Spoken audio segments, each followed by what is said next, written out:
Good afternoon. My name is Steve Lackey, a co-founder and partner at Insideout Living, which is a private counseling practice with offices in Chicago and Evanston.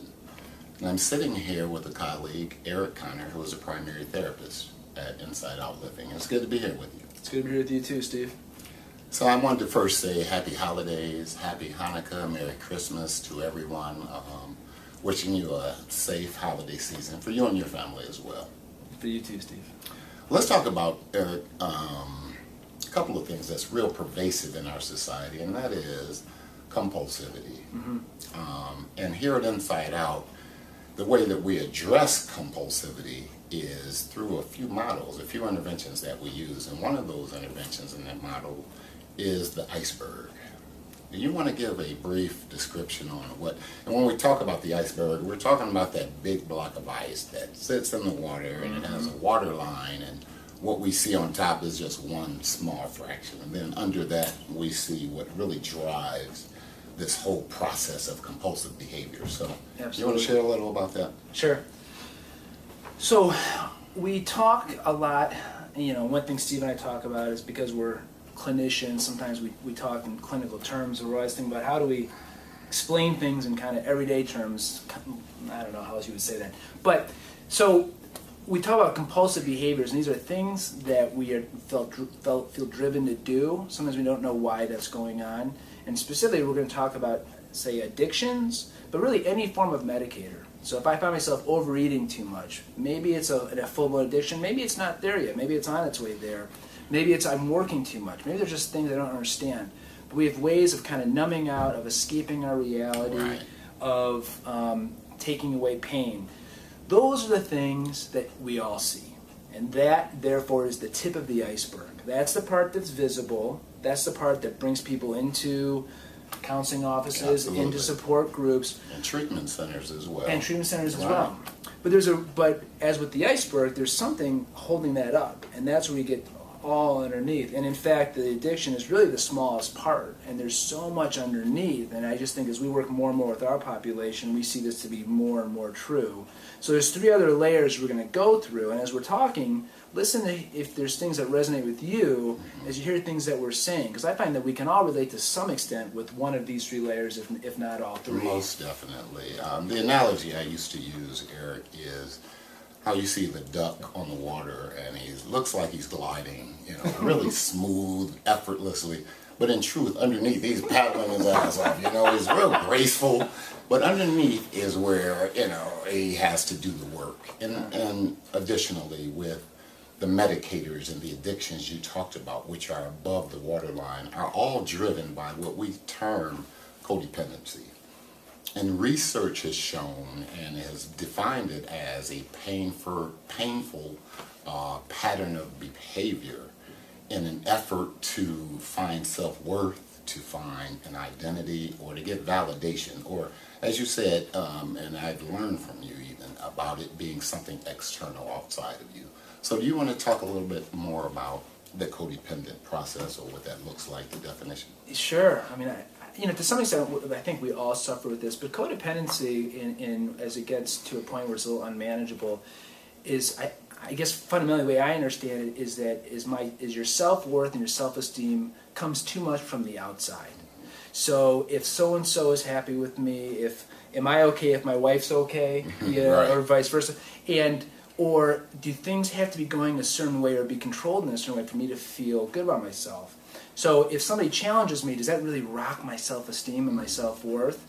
Those are forms of codependency, where really we want to find our self-worth from a deeper place that's intrinsic, that can move outward, not like we're constantly trying to look outside of ourselves for that feeling. Absolutely, as well as I mentioned, that painful pattern of compulsive behavior, seeking that validation externally is literally a distortion in thinking.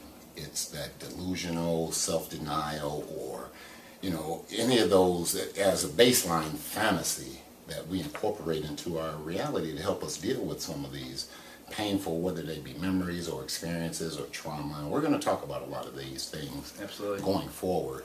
But that distortion in thinking, which literally is driven by the distorted feelings. So if you have this fantasy baseline and you have delusion and denial, of course that's going to create feelings. But there's a distortion in those feelings if the thinking is distorted. Does that make sense? And then if you got distorted feelings, then you're going to have distorted behaviors. And that is a laundry list of things that we all do, whether it's being a guru in exercise or TV or the internet or gambling or sex or food or watching movies. You know, the list is long, but you get my feeling. It's this distorted behavior which drives the distortion in feelings, which is driven by the distortion in thinking, which is that denial and delusion. You want to talk a little bit about what's further down that line? Sure. So underneath codependency, we have shame and guilt. So why would anyone want to be codependent? Why would anyone want to live their life in a way where my self-worth is dependent on you? We don't. But something happens along the way where we feel some sort of shame about who we are, something that's different about us, and therefore we have to seek outside of ourselves for this. So that's kind of the shame and guilt layer.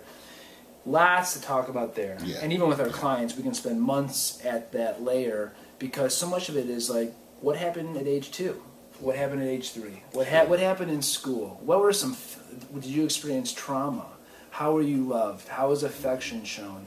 And, you know, I know like a lot of people say, why? It's in the past, and I don't really want to go there. But, I mean, if this layer has been formed, has been solidified, we have to drill down into it if people are going to kind of heal from the addictions. Sure. And, you know, the old saying that we bring out of our childhood, the horrors of our childhood, into our adult life is what I heard you describing, where we're reliving old wounds and old messages that still reverberate in our thinking, not knowing that at the core is this codependent rock sitting in the middle. So as you were talking about shame and guilt, which literally can be a few of these presentations, and we'll talk more in depth about it, that's driven by the fear of rejection and fear of abandonment. So that's the lowest level. That's the lowest level, which has a ton of information there. So, you know, that's where you see the love and relationship addiction